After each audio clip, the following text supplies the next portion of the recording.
On today's podcast, truck drivers lying to companies, companies lying to truck drivers. Also, a semi-truck driver arrested in the death of a 4-year-old child. Also, another truck driver arrested in a fatal crash high on meth. And last but not least, the word of the day by Ruth Ann. Actually by Word Genius. Yes. But first, let's thank our sponsor. Okay. National Carriers. Great company. Phone number 888-311-7076. They will have a run for you. Call them. Yeah, I agree. Call them. That's really the bottom line. They got their own freight. They don't have broker freight. They have awesome trucks. They take students, lease, company drivers. Give them a call. Call them. They have a run for you. Yeah. How about our next sponsor? We're brought to you today by Cocoon MDR. They're an app on Android right now. We don't know if they got the iOS or the Apple app, but we know truck drivers right now that have downloaded. It's a free download. You just keep it on your phone, and it literally dumps money into your account. I'd say about 10,000 miles gets you probably an extra $30 a month or something like that. This is pretty cool, you know. So check them out. You got to go find them on your wherever you get your Android app at, and they're called Cocoon MDR. COCOON. M as in Michael, D as in David, R as in Robert. Also, send us a letter. Let us know how smooth that money's being dumped in. I guess they have to have an account like a PayPal or something like that, and it just goes right in. Mm-hmm. And we got one other sponsor. JJ Keller. JJ Keller. JJ Keller's number is 888-601-2017. I like to call them the trucker secretary. Yeah, they really are. There's too many things to list that they actually do for truck drivers. But to me, like just being able to keep your business in order, file certain papers for you, to keep track of things for you, to help you with DOT numbers, consortium, all that stuff. Everything. Yep. I mean, for real, the small trucking company that doesn't really have a big staff, honestly, for the cheap couple dollars you would pay these people, you really don't need a staff. Call them 888-601-2017. Ruth Ann, let's get right to today's topic. Yes. Actually, you know, it's kind of a, what was that for? Because you go, let's go right to the topic. And I go, yes. And you go, all right, well, let's. It's like you're not going to quite get there yet. No, I title this, You're Both Lying to Each Other. Trucking companies and truck drivers. And what's funny is, this is the amazing part. And I'm not saying all truckers and all companies are lying. I'm just saying a good majority are, and we'll get to statistics here in a second. Yeah. But it's so funny how the trucking company, they hate when truck drivers lie to them. But also, truck drivers hate when trucking companies lie to them. Right. And it's like a back and forth thing. Not all lies are intentional. Mm-mm. Some are forgotten. I mean, I'll admit, you can forget certain things, and then now it sounds like a lie because you forgot about what you said or whatever the case, you know? Or they twist it just enough. Yes. So I jumbled a bunch of notes here. I just wanted to kind of read a little bit. Here's what I said. I said, first off, when a carrier lies to a driver on purpose, a driver is already counting the days till he quits. Many times a driver must tough it out. Okay. And that's the sad part, is he's already looking for a job on day one of orientation. When he shows up in orientation and he's been lied to intentionally. Now I'm going to show you some intentional lies that a trucking company tells. But if you lie to a truck driver from the day you are on the phone with him intentionally, he's already looking for the back door when he gets in. When he gets in, he's already looking for the back door. So what do you think some of those lies are that trucking companies tell a driver on purpose? And these are some of the ones that they absolutely know that they are telling lies. I would say definitely mileage. A mileage pay, yeah, absolutely. I actually, you can get this many miles, and it's truly not that many miles. Right. No, you're absolutely right. This is actually, I wrote a couple of these lies down that I've, you know, we talk to drivers all the time, and here's some of the blatant lies. Is it more like, should I say blatant or blunt? Are they both pretty serious? Well, blunt is when you're being forward with someone. I'm being blunt. I'm going to tell you I don't like something. That's blunt. What does blatant mean? Like Blatant intentionally? means, Yeah.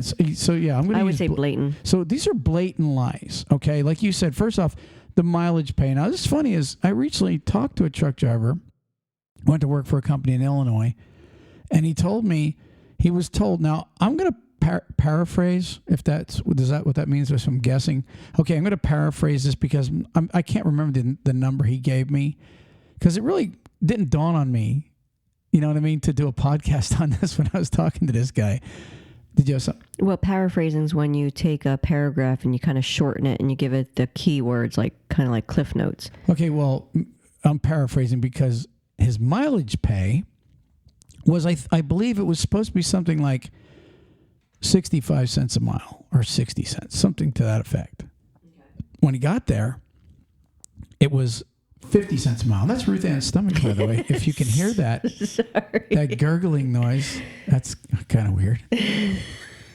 It's got a mind of its own. The belly speaks. It's Betty. Yeah. So, but anyways, he arrived and they told him that it was like 10 or 15 cents a mile less. And he found this out when he did I guess a short orientation with them. And then when he was done, most companies will have you sign papers, blah, blah, blah, blah, blah. And so you sign for your pay in many cases. And it was like 10 cents a mile less, right? And he's like, whoa, I wasn't told. So instead of being 60, 65, it was now like 45, 50. No, 50, 55. 50, 55. Yeah. Okay. So here it is, 50 to 55, 10 cents, at least 10 cents lower. And of course, his reaction is, no, when I talked to so-and-so on the phone, okay, specifically said this other number. And so then they started saying, well, you can earn that in bonus. Yeah.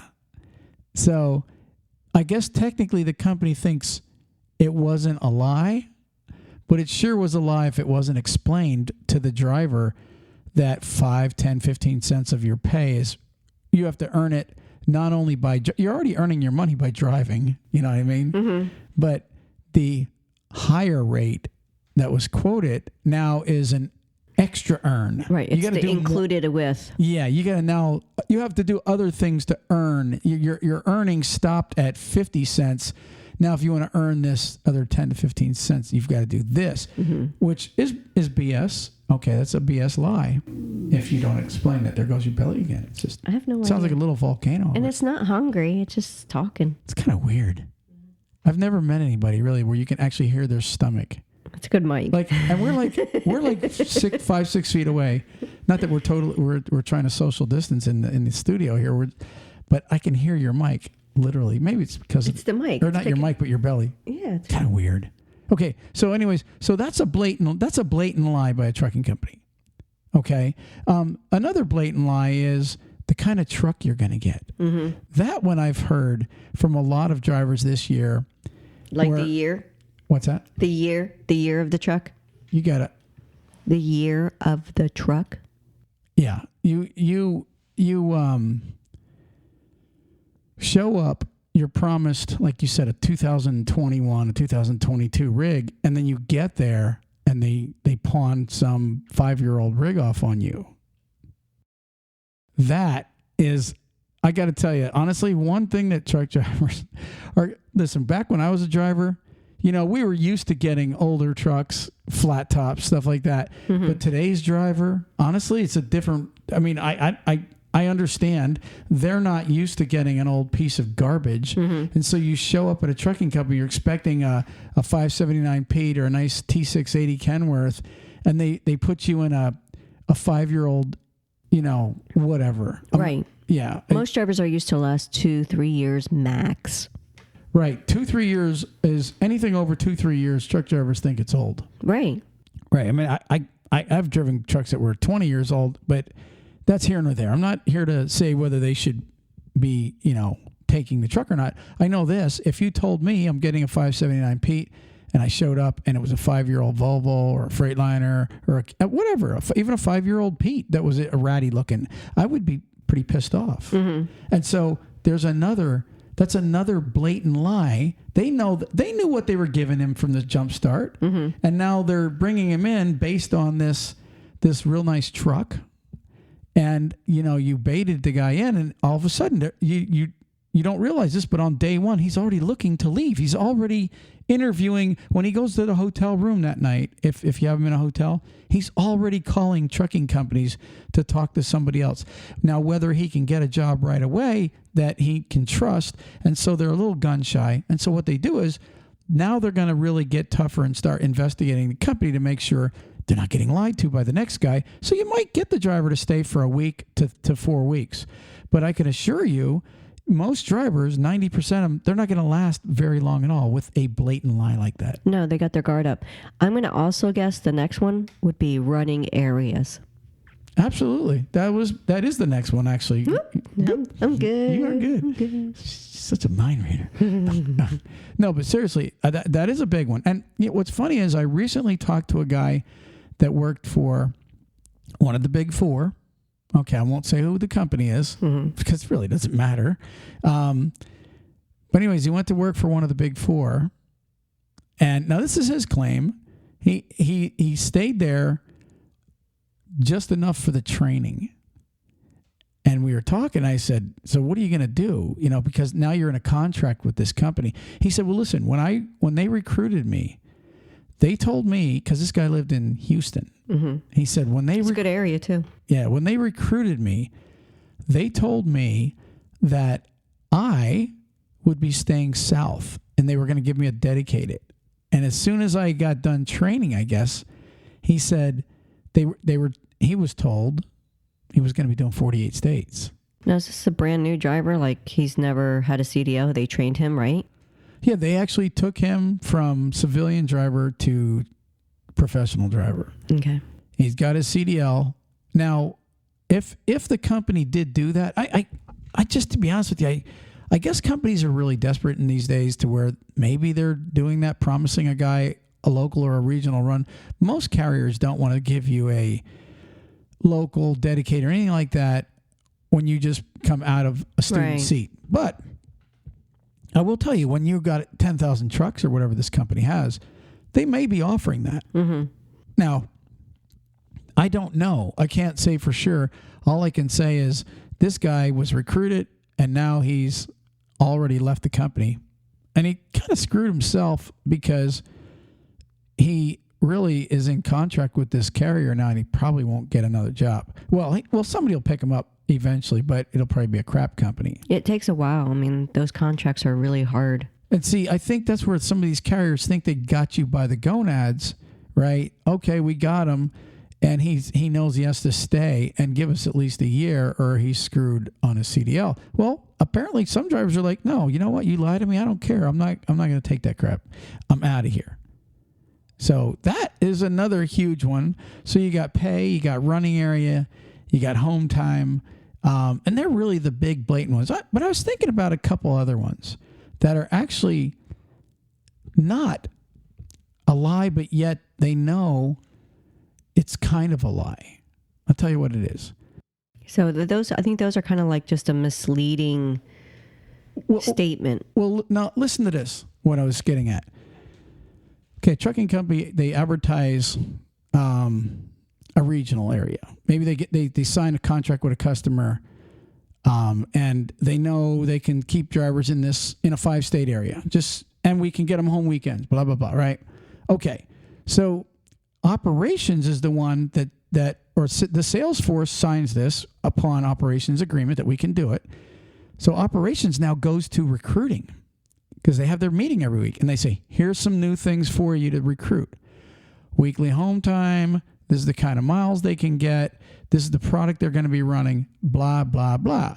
Okay? Well, what happens? They sign the contract 4 weeks later, 4 months later, whatever. All of a sudden, the customer now needs different things. Okay, I need you to get me this and that, or I need you to run outside of this 5-state thing. And next thing you know, now the load force gets heavier, and now the drivers are asked to do things that they weren't told because they were told by recruiting, hey, you're going to get home every week, you're going to do this and that.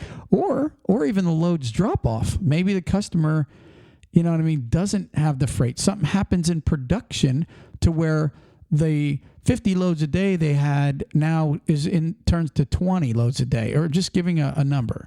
Okay, now all of a sudden you have half the driver force that was hired for that. They now are forced, because obviously you got to get these guys miles. So now you got to give them other freight, and that other freight doesn't keep them doing what they were doing. It doesn't get them home right. Now all of a sudden the driver's like, you lied to me. You're a liar.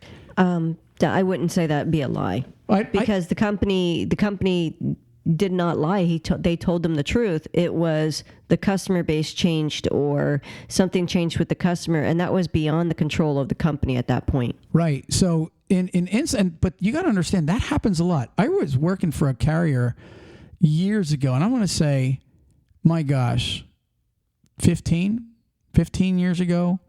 It was a reefer company in Pennsylvania, and they had this account. I'll even say it was, I think it was Tropicana. It was either Tropicana or Minute Maid, one of those up in Michigan, Paw Paw, Michigan. And they got all these, it was the craziest thing. They got all these promises, and they literally hired, it was like 15 or 20 drivers for this one account. It was going to be running Michigan to Pennsylvania and back. That's all they were going to be doing, right? Mm-hmm. And they were going to get home, they were told, probably a couple times during the week and every weekend. On the day this entire huge group of drivers, I'll never forget, there was probably 8 or 9 of these drivers came from a company called Ward. I'm serious. Ward Trucking. They had quit Ward because of this dedicated stuff. They all were like all buddies, and they told each other about it. Next thing you know, they're all in orientation. And when the day they get there, it changed. They were told, and this happened, the customer did this. All of a sudden, they were told, you're going to be out 2 to 3 weeks. They literally, every one of those guys left and went right back to that company. But this literally, it's a true story. So you're right. It wasn't, that was not recruiting's fault, because all recruiting does is relays what operations tells them to relay. Mm-hmm. You know what I'm saying? Mm-hmm. They don't just make up runs unless they're just blatant liars. Like, the first segment we went over. This is how all of a sudden now the company's a liar. The company's a liar. They're all liars. Okay. I think that when a company does that, though, and change exactly what they're expecting from the company themselves, when they change that, the company that signed the contract with them should have to stand by what they originally agreed upon. That's what the contract was. So the problem would be is whether or not they lose that whole contract just for the sake of keeping their word. Like if, Talk CDL Trucking had a contract, and that contract was supposed to be home. I like that. Yeah. Home every weekend and through the house during the week. And Tropicana decided that it's now going to be different. Well, you signed the contract with me stating you needed this many drivers. They were going to get this specific type of home time, this whole criteria where they're going to run it all. You changed that. You now have to compensate for whatever that changes is, whether it be a higher rate for a compensation, because now those drivers, they're not going to be happy. Right. And look, I'm with you on that. People should be made to stick to their word. I'm a stickler on people. You know that. I can't stand when somebody changes their word for a second. Mm-hmm. I hate that. No, you really do. Okay. But anyways, the thing about it is, that's one thing that it's hard to go back and change. You got the guy who's already on the account, and then all of a sudden things change. And I want to tell you, which brings me to one of the things that recruiting knows when they're recruiting for like a dedicated or a regional. Recruiting knows that things are subject to change. But you see, when a recruiter's recruiting a truck driver, he never says things are subject to change. Now, why? You know why he doesn't? Because if recruiters were, I'm not saying they're being dishonest by not saying it's subject to change, but drivers should know this, to be honest with you. But the problem is if you got, say, 10 companies are recruiting in a certain town, and one of them saying, listen, man, we just want you to know this is the dedicated, and it is the 5 states that you're doing. Here's the home time. But we, just so you know, you could get screwed because things could happen. The customer could come back and things could change because I've seen it a million. You know what I mean? You can talk yourself out of hiring somebody just by adding things into the conversation like that, because now you plant it in the driver's head. They go, oh, he must know something that it's going to probably change. But, you know, and there's a good chance it's not going to change. But the bottom line is, when you start saying things like that, okay, just because you don't want to sound like there's any kind of a lie coming out of your mouth, so you're covering all bases by saying, it's a great run, driver, but it could change because the customer could add things on or take things away, blah, blah, blah. Now, all of a sudden, now you're chasing drivers away because you've showed them this great package, and now you're also throwing a little negative ball at them of it could change. Well, that's because drivers don't listen to the first half. They'll only hear the change part, so they think that the company is aligned to them, and they get scared because they don't want to hear that part.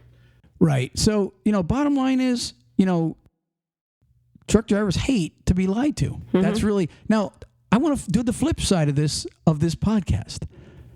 Trucking companies hate to be lied to. Right. You know, we started out by saying they're both lying to each other.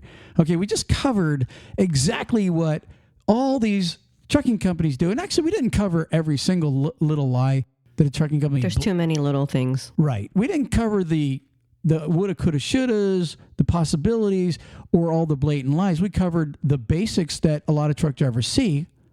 But now, what about the lies that drivers tell? What about... Here, you know, I was recently talking to a carrier, and...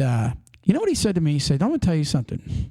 These drivers drive me crazy. He said, we try our best not to lie. He said, we're not blatantly telling lies. This was a guy, actually, we were talking about this. He said, but if we tell one little lie, the truck driver is going to hold our feet to the fire. They're going to go down the road. They're going to get on the internet, and they're going to go, blah, blah's trucking company is a bunch of liars. They're this, they're that. He said, they're going to hold our feet to the fire, and they are going to run our name into the mud. He said, but they don't want to reciprocate in the same way. They expect us to be fully, all disclosure, 100% transparent about everything, but they absolutely do not do the same for us. So we're expected to be honest with them, but they don't think they have to be honest with us. And I'm going to tell you how I know this is true. We know the statistics. 90 to 98% of all applications that a trucking company receives, honestly, go in the garbage. And it's a lot of times because they didn't disclose something. Mm-hmm. And it's always a lie. I got the lies right here. I got the biggest ones that truck drivers tell. Okay, let's hear them. Okay, well, this is the dumbest one. I got no tickets. That's true. And then you run his MVR and it's like, dude, you got like 3 tickets. Oh, forgot about them. You can't forget about them. I mean, unless you're looking for some real crappy trucking company that you think might not run your MVR, you know what I mean? Okay, I understand. I mean, I don't understand lying. Yeah. But the bottom line is, okay, just telling a recruiter or a safety director, oh yeah, I don't have any tickets, and then the company runs it, and you've got 1, 2, 3 tickets in the last 3 years. That's really honestly, like I call that the dumbest. You want to know what the second one is? Felonies. A lot of drivers. Okay, and I've interviewed drivers before when I worked for companies, and I've caught them going, I'll say to them, because if you ask them, hey, do you have any accidents or tickets in the last 3 years, right? And then you say, do you have any felonies? They go, no. And you can hear the hesitation in their voice. And I'm like, then you got to say ever.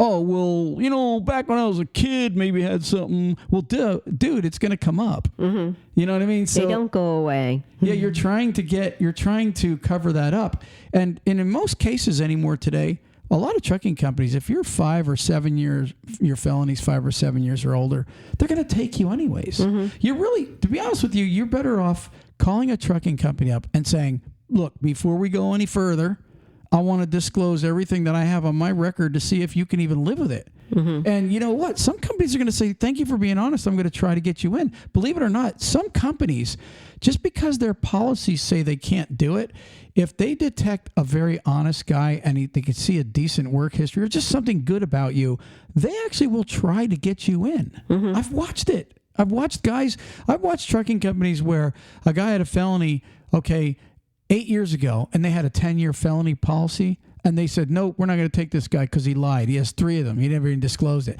Then I've seen guys that had a 5-year felony where the guy called up and he was like, hey, this is what I have. Can you work with it? And the director was moved. He went to operations. He went to the CEO, and they all signed off because this guy was full disclosure. He had a good attitude, and they helped him out. But and let's also just kind of add one thing there. Go ahead. He was an honest worker. He didn't go 5 different jobs in a year. He was a really good guy all around. So that's why they're, Well, he could have had multiple jobs also and been honest. You know what I'm saying? But the bottom line was honesty. That's these companies are asking for, is the honesty part. I'm telling you, honesty will get you further than lies. True. Because what does a lie get you when they find out later? Fired. Well, yeah. Sometimes they feel as though that they don't want you to work for them because you can't be truthful. Here's one of the big ones. Accidents. I don't got no accidents, right? And see, they don't realize that the little backup incident, or when you scraped a guardhouse, or you clipped a car in a parking lot, that's considered an accident. That's not an incident. People don't realize they're accidents, and when it shows up multiple, most companies aren't going to hire you. But so when you leave that stuff off, and I'll tell you something else, a little bump, guess what it can actually do? It can show up on your PSP. Yes. So you can't really hide stuff like that. Even warnings. That's I recently talked to a driver that couldn't get a hire at many companies because he had a bunch of warnings on his PSP. And when I say warnings, I mean he had warnings where he was pulled over for speeding, and it was a warning. He had 3 or 4 of them, and then he had 1 speeding ticket on his MVR, and the PSP screwed him. No, I didn't know that. Yeah, yep, absolutely. They just said to him, this guy's he's got too much stuff. Even though they're not real tickets, they're still tickets. And so remember what we said before. What's one of the questions a trucking company asks when they're going to hire most of it? The smart ones, what do they say? How defendable in court is the guy I'm hiring? Because, if he's got multiple warnings for speeding and seatbelt and all this other stuff, and he gets into an accident because you hired him, and they pull the PSP and they go, yeah, he might not have had them, but look at all the warnings, and you still went ahead and hired him. So, but that's another big lie that they tell. How about this one? Leaving a company or two off your application because they're probably going to give you a bad reference. How's that for a lie? Well, they automatically, when a company sees that reference or the company show up, they're like, why'd they not put it in there? What are they going to let me know now? They automatically know. A driver don't leave it off for a good reason. Well, and I've talked to a million companies, and they all say the same thing. You might have left really a bad taste in a couple of trucking companies' mouths. You abandoned their equipment, failed a drug screen, whatever the case is. You did something really wrong. And then you decide, well, I better not put that on my application because they're going to give me a bad reference. Well, if you got pulled over while you were working for that company and had any kind of a level inspection on the side of the road, there's that PSP report again going to tell on you. Because when the trucking company pulls your PSP, you might think, well, this company I work for, they're not on DAC. Well, it doesn't matter if they're on DAC. If you got an inspection, it's going to automatically come up on your PSP that you were pulled over for an inspection, and the trucking company name is going to be on your PSP. Right. It's true. It's a fact. Yeah. So you when you're lying to a bunch of carriers that really technically are going to catch you. And right now, yes, trucking companies are desperate for truck drivers, but Lord willing, it's going to turn around, and the guys that are causing trouble are probably going to be the ones not getting hired. Companies are desperate, but the good companies still have limits. They do have limits. You're right. This is the big. I saved the biggest lie for last. This is the funny one. Yeah. Okay. So driver, who were you working for before this company. Oh, I was at JB Hunt. Well, how long were you there? Oh, about 2.5 years. Yeah, I was there about 2.5 years. I swear to you, the trucking companies are telling me all the time they've never heard that being the biggest lie. They've never heard that so many times. They'll pull a guy's DAC, and every time that JB Hunt, 2.5 years, it's actually 2.5 months. It's actually, weeks. yeah, I've been there 8 months. Well, when a driver says I've been there 8 months, 90% of the time I'm really been there 4 months. If he says I've been there a year, I'm going to tell you the guy that lies the most about that, when a guy that has less than 12 months experience or a guy that has less than 24 months, and I'll tell you what I mean. So a lot of trucking companies' criteria is either 12 or 24 months. Unless you take students, then you take anything under 12. But if your criteria from your insurance is 12 or 24 months, that's the driver that lies about his time the most, because he can't wait to get a good job. And usually these guys aren't going to get a really super good job till they have 1 year, and then even a better job when they hit 2 years. So if a guy has, like, say, 10 months or 9 months, he'll call up a recruiter and they'll ask, well, how much experience you got? Yeah, about 12, 13 months. Yeah. Okay. Yeah, absolutely. And then as soon as they pull your license, they see when your license was issued 9 months ago. They already know, or they get the reference back and it doesn't come close, and now you can't get hired. I mean, I'm just saying. And now let's go back to what this topic is about. Okay, these are all lying to each other. You got trucking companies that are lying to drivers, and you got drivers that are lying to trucking companies. Not every trucking company's lying, and not every driver's lying. But remember what I said, 90 to 98% of all truck driver applications literally get disqualified at a trucking company every day. Trucking companies tell me all the time, it's not a truck driver shortage. It's a qualified truck driver shortage. If you really think about it, I was talking to a trucking company, Ruth Ann. Listen to this. Okay. They got almost 8,000 applications. This was a few months ago. He was telling me his statistics. He said, "Listen, we average, from Indeed and all these applications." He said, "We average about 7,000 to 8,000 applications a month." Wow. Right. Out of that 7,000 to 8,000 applications a month, they might approve 120. Out of the 120, they might hire 70 to 80 a month. Now you think, wow, trucking companies got to hire 70 to 80 a month. Well, if they've got a few thousand trucks, that's really not that big. That's really not a lot. Okay, I won't say the name of this company, but it's kind of funny how this giant application process starts in the beginning of the month, and then when you run your numbers, you're down to only a few applicants that even qualify. And the reason a lot of them don't qualify is because of falsifying and lying on the application. And I know there's a lot of drivers out there that have been sent home for falsifying. They know they were turned down for falsifying. And some of them were unjustly turned down for falsifying when it really wasn't a falsify. It was a question that they answered the way they were supposed to, but the company said it was falsification. So all I'm saying is, if you guys want to have better relations, stop lying to each other. Hey, here is the poetic justice for both of them. Yes, a truck driver, when a company lies to them, they're going to go online and they're going to lie, or not lie. They're going to go online and they're going to, some of them actually make more stuff up. This company was this way. They lied to me about this. They lied to me about that. Don't go to them. They're a bad company. They'll keep your money. They're this, they're that, blah, blah, blah, blah, blah, blah. But trucking companies also report to DAC. So when a truck driver lies, okay. Now, unfortunately, when you're filling out the application, I don't think that they can report to DAC until you're an actual employee, until you actually come in and take a drug screen. Right, when you come in for orientation. Right. Once you come into an orientation, you've now given up, any rights for them to not report on you. Okay. So when you show up, if you falsified, I can assure you, they're going to put down falsified application was dismissed or quit in orientation. So both have a little bit of a dig at each other in the end. But what would be better? If they were just honest with each other right up front. I mean that sincerely. The trucking companies that are blatantly lying, and again, if you got offended by this, then you're probably lying to people. If you're not lying to people, then you probably did not get offended. If you're a truck driver that doesn't lie, then you're not offended either, because, Talk CDL, we are 100% driver advocates here, and we're also root for the trucking companies. We're root for everybody in trucking, don't we, Ruth Ann? Yeah. That's what makes the world go round. Right. So if you're offended, then you're probably one of the guys lying, and maybe you just want to be honest. My advice, again, for everybody out there, just be blunt. Drivers, Get a recruiter on the phone and say, listen, before we go on, I promise you the recruiter will appreciate it for the simple reason he won't have to waste time running your DAC and MVR if he really truly can't hire you. And you won't have to be calling him 500 times a day hoping that he's going to give you a job if he tells you right up front that he can't.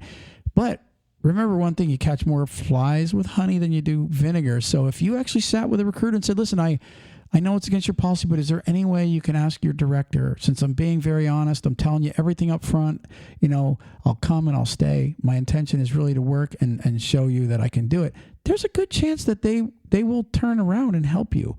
Not everyone will, but I'm telling you, there's a lot of companies that base their hiring driver by driver and not just a criteria on a piece of paper. That's correct. They have the criteria, but they have leeway sometimes. Yes, they do. So that was that podcast. We do have a couple pieces of news if you'd like to hear them. Would you like to hear them? Sure. Yeah? Okay, listen to this. There's actually some sad news. I mean this sincerely. You know what? I'll tell you what. We're 35 minutes into this. Why don't you want to just save the rest for another podcast, or do you want to just keep going? You want to keep going? Yeah? I don't care. I'm so fidgety today. You put it in the beginning, so. I did. Let's just, you're right, I did. Okay, listen to this. A semi-truck driver that's from Iowa was arrested in the death of a 4-year-old child. Very sad. And I'll tell you what, it says emergency personnel were called to an address in northern India where a small India or Indiana? Indiana. What did I say? India. I'm like, he's from Iowa and he's in. Yep, okay. We flew to India. No, I'm sorry, Indiana. Gosh, that is crazy. Yeah, they were called to an address in northern Indiana where a little child was unresponsive. Now, in the investigation, the driver's name, this is a semi-truck driver, okay, his name is Dylan Diericks, and it's spelled, Diericx.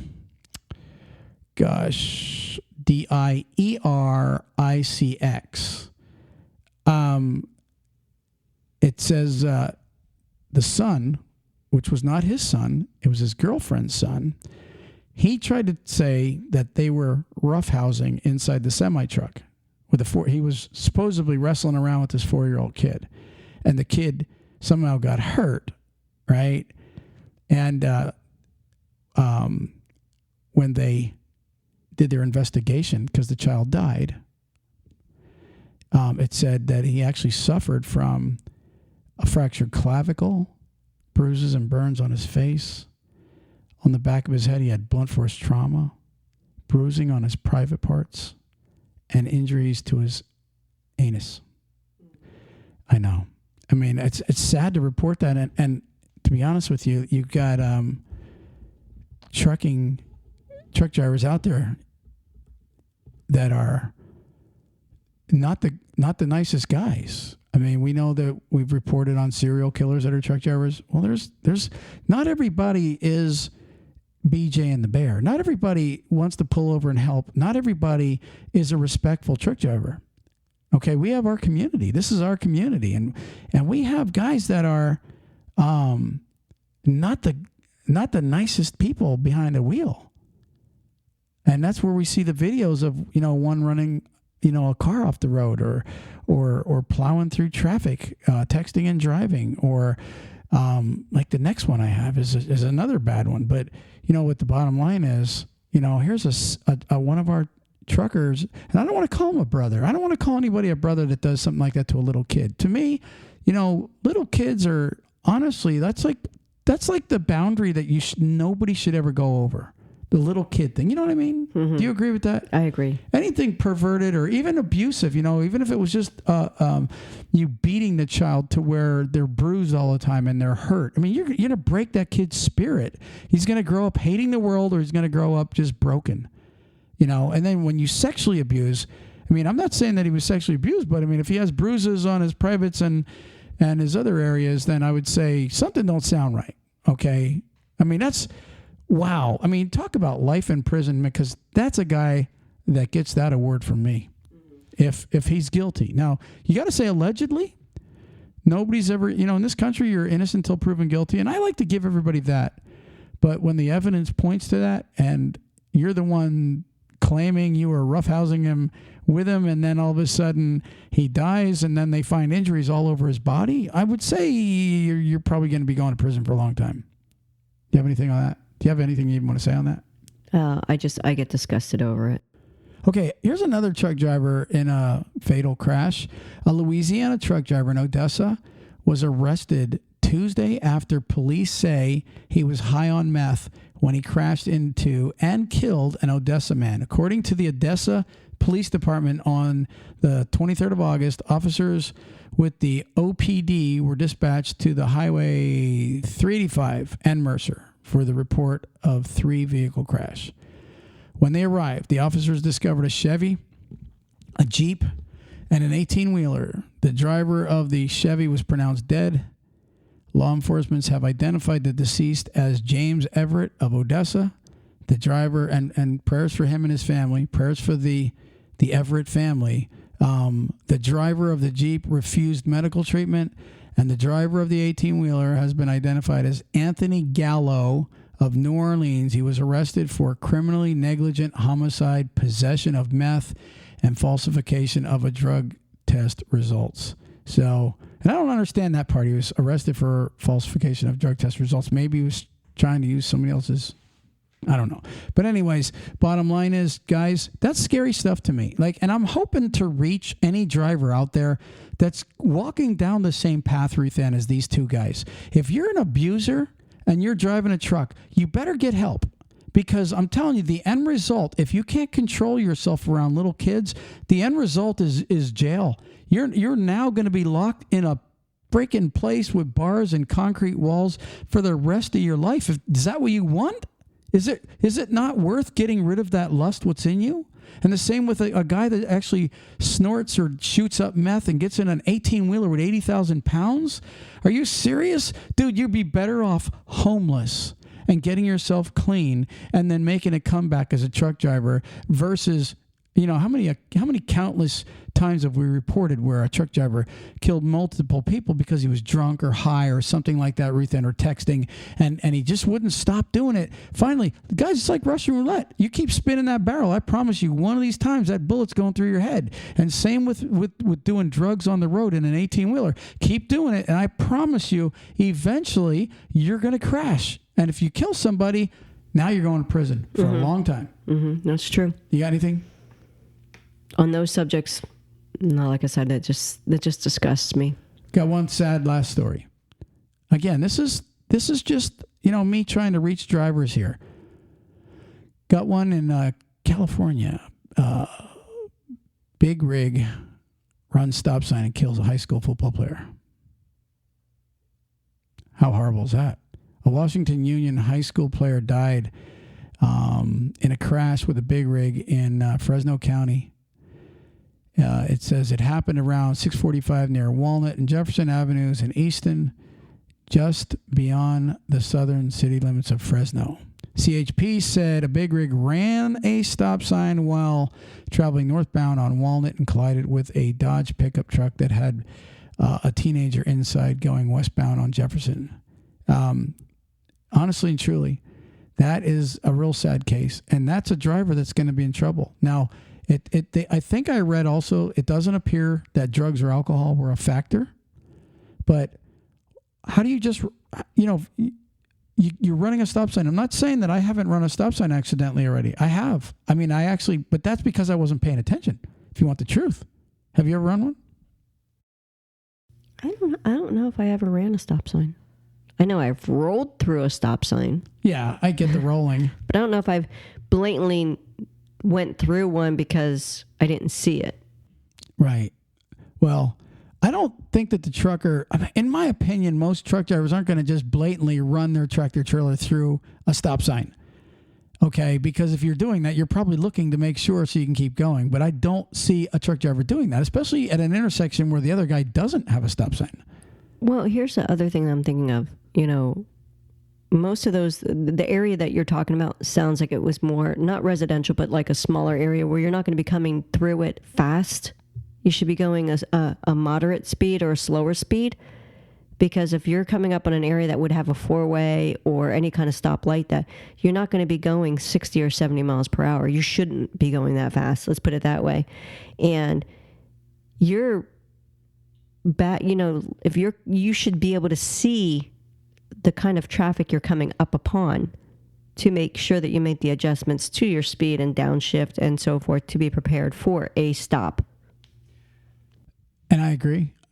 Sad part, I seen the video of this accident, and this kid was he was underneath the trailer all the way. It looked like he was in a little pickup truck, and he died underneath it. He died. When he got there, they said he was alive, and he died while they were trying to get him out. So, 17-year-old football kid, out there.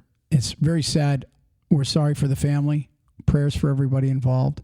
Prayers for the truck driver involved. And one thing I will say, sometimes a truck driver has a medical condition and something happens to where he couldn't stop, but it doesn't sound like this is the case, but who knows? Maybe it is. You never know. But I got to tell you, it's very sad. Pay attention, guys. Don't do drugs while you're driving. And last but not least, if you're an abuser, go get help. I'm telling you, call help today. Don't be a bully. Don't be a bully, especially little kids. A 4-year-old kid Don't be a bully, period. A 4-year-old kid, he can't even defend himself. I mean, my gosh. I could say really a lot of ignorant things right now. Listen to this kind of a cute little story that I found. There was a U.S. food truck making a delivery. You know how they all have they have those long ramps where they wheel the U.S. Foods is like Cisco and those guys, and they'll wheel the stuff down the ramp, and then they got to go into each restaurant, and they always just pull up on a street because that's where they stop on the street, pull out their ramp, right? Well, this guy's ramp was out the back of the truck, right? I saw. All of a sudden, they're showing, and this car just comes driving along and goes right up the ramp. I mean, they end up going slow, and then the car kind of flips sideways and bumps into the truck, up in the air. But it's like, I don't know if you've ever dreamed about that, but when I've seen ramps going. Every time I see a truck driver with a ramp out, I'm going. Or you like a car carrier, you see the ramp, you're like, man, that'd be cool to just fly up there on a motorcycle and go and just fly up the ramp, And I was always thinking, I wonder if anybody's ever accidentally driven up one of those ramps. Well, hence, this just happened. It's kind of a little cutesy thing. I don't think they were injured. And the way they drove, I want to say it was a little old lady. I'm not kidding you. He whispered it. Yeah, it kind of looked like one. Respect to them. It was grandma. Respect to those grandmas, but they'd look like it might be, or a little old man, one of the two. Sad, but anyways, you got the word of the day for us. I got my joke too. Ruth Ann's been bringing jokes on. Is it a trucker joke? No. Okay, it's not a trucker joke, but without further ado, Ruth Ann, let's hear the joke. A sheep walks into a car dealership. What type of car does he ask to test drive? A BMW. I don't know. What is it? A Lamborghini. That's just too funny. Okay. I thought it was funny. All right. So do we have word of the day from Word Genius today? We do. What did they send you today? They sent. Did you get smarter? I did. I didn't know this word. Okay. All right. Let's hear it. Got to get ready. And, Hey, it's supposed to go. It's supposed to go? There we go. Prepossessing. Prepossessing? P. Prepossessing. Prepossessing. So. Prepossessing. Prepossessing. Mm-hmm. So it's like you own it before you own it? What does prepossessing mean? Attractive or appealing in appearance. Prepossessing? Mm-hmm. Wow. I've never even heard of that. Where's that from? That is unknown origin, mid-17th century. It's an adjective. How spell that? Prepossessing. Prepossessing. Prepossessing. Ruth Ann, you're prepossessing. I know. All right. Hey, that's a wrap. What do you think? Peace. Peace. Praise the Lord.